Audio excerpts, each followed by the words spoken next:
காலை வணக்கம்.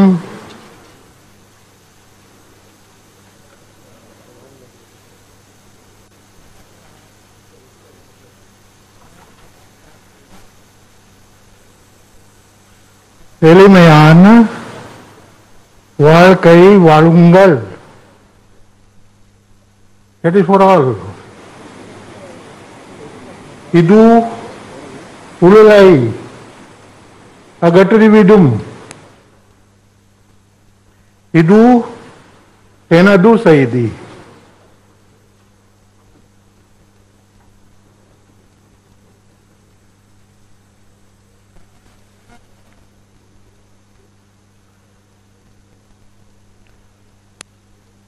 தமிழ் இனிமையான மொழி.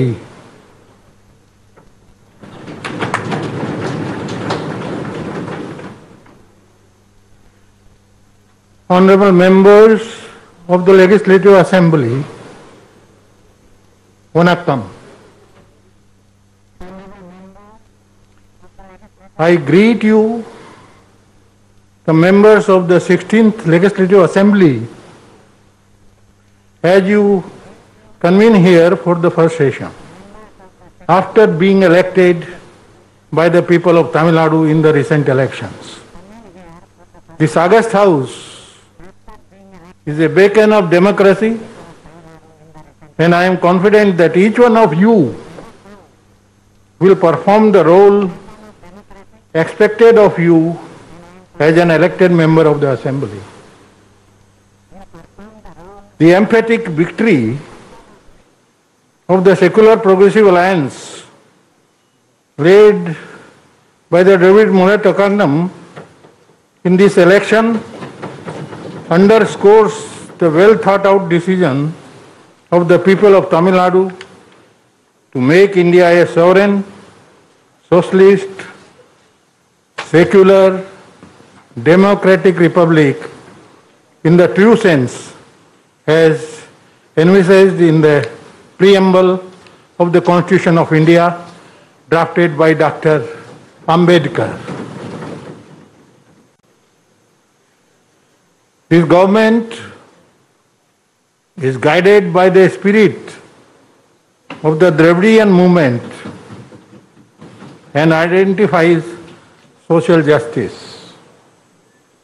gender equality, economic equity, opportunity for all through reservations, and progress through education and social reforms as its core values.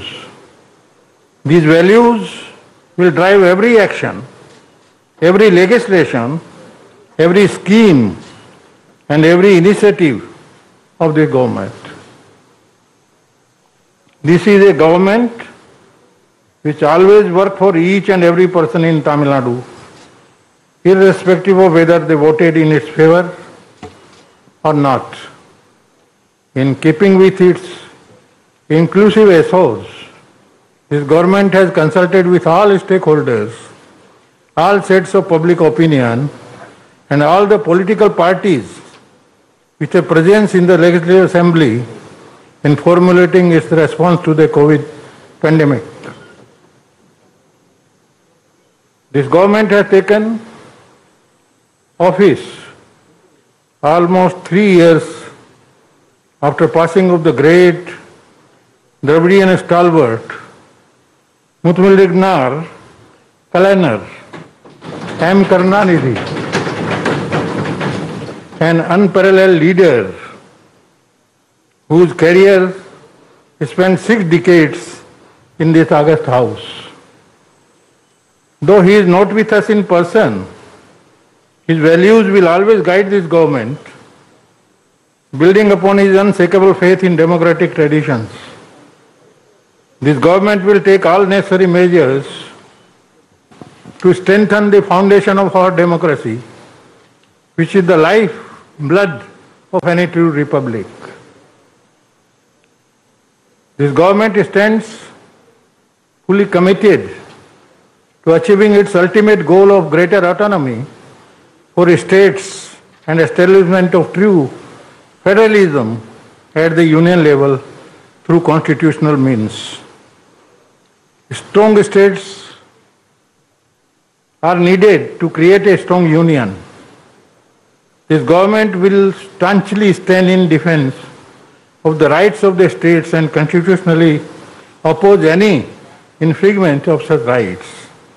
At the same time, we will maintain a cordial relationship with the union government as partners in the process of nation building, in line with our policy of extending our hand in friendship, even as we speak up for our rights. The Honorable Chief Minister, through M.K. Stalin,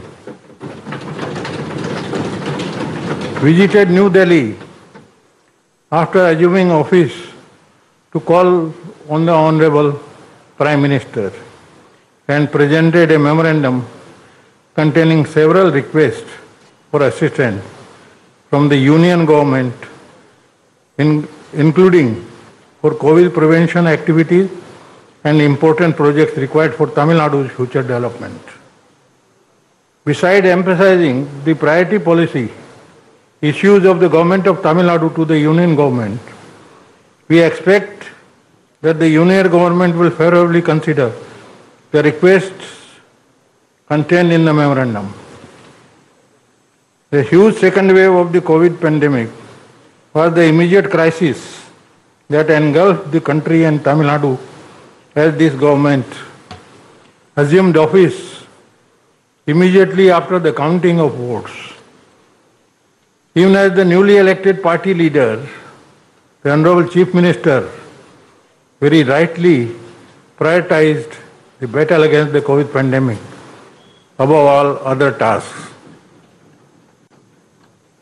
To overcome the inertia that has set in during the election process in COVID prevention activities, the availability of medical infrastructure, including oxygen beds, has been substantially enhanced on a war footing.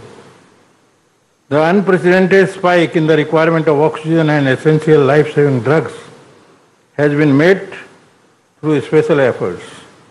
Access to private medical facilities for the common man has been enhanced by liberalizing coverage for all COVID-related treatment, including for mucormycosis under the Chief Minister's Comprehensive Health Insurance Scheme. The vaccination drive has been intensified from a situation where there was considerable vaccine hesitancy. Tamil Nadu's vaccination delivery performance has improved considerably, but the allotment provided by Government of India is proving inadequate. We ask the Government of India to increase the allocation vaccine for Tamil Nadu. Doctors, nurses, other medical personnel and frontline staff of the COVID battle have been specifically incentivized. The Honorable Chief Minister, who has been continuously inspecting COVID prevention measures in all parts of Tamil Nadu in person, donned a full PPE kit and entered the COVID ward in ESI hospital, Coimbatore, and enthused the patients undergoing treatment and greatly motivated the doctors and nurses on duty. Additional medical personnel have been mobilized on behalf of the government. I thank and appreciate all the frontline workers for their tireless and selfless efforts in combating the COVID pandemic. The special efforts of the Honorable Chief Minister have galvanized and mobilized all segments of society and even the Tamil diaspora to join the battle against COVID in Tamil Nadu.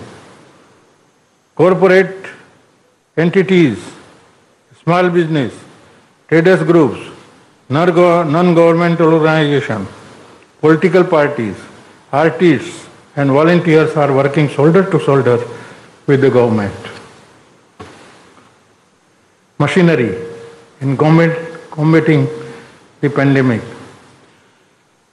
So far 335 crore and 1 lakh rupees have poured in as contributions to the Chief Minister's Public Relief Fund from various quarters. And of this 141 crore, 10 lakh rupees has been immediately and transparently utilized for procurement of the most essential life-saving drugs and medical equipment. A further amount of 50 crore rupees will be allotted for augmenting the supply of liquid medical oxygen to government hospitals and 50 crore for preparatory activities for the anticipated third wave of COVID.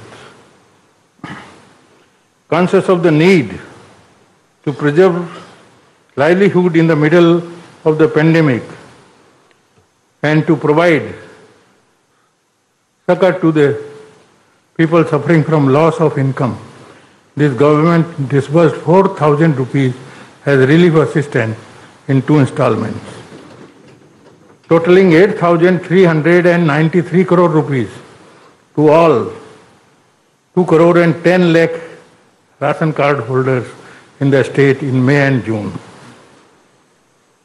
Many leading economists in the world have emphasized when the economy has been greatly impacted by the pandemic, direct cash relief assistance to the poor is the most appropriate policy response.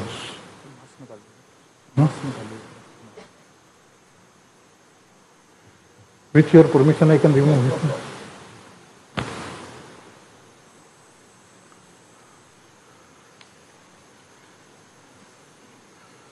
Rice card holders in the state in May and June. Many leading economists in the world have emphasized when the economy has been greatly impacted by the pandemic, direct cash relief assistance to the poor is the most appropriate policy response. This initiative of the government of Tamil Nadu is keeping with such prescriptions and will stimulate consumer demand and help the economic cycle return to normalcy. Further, grocery kits worth 466 rupees each, containing 14 essential commodities, have also been provided to all rice ration card holders at a total cost of 977 crore and 11 lakh rupees. Additional 5 kilos of rice for each person in the family is being provided to all rice card holders in the state for the month of May and June at the additional cost of 687 crore and 84 lakh rupees to the state government. In keeping with the Peregrine Anna's immortal words that we will see God in the smile of the poor, a total amount of 10,068 crore rupees has been provided as livelihood assistance so far by this government after assumption of office. Medical experts have warned of a third wave of COVID. This government will take all necessary measures to counter the possible third wave. Health infrastructure is being further strengthened. All the ongoing construction projects in the health sectors, including that of 11 new medical colleges, are being expedited for every completion. A new 500-bedded multi-speciality hospital will be constructed in the King Institute campus, Chennai, at a total cost of 250 crore rupees.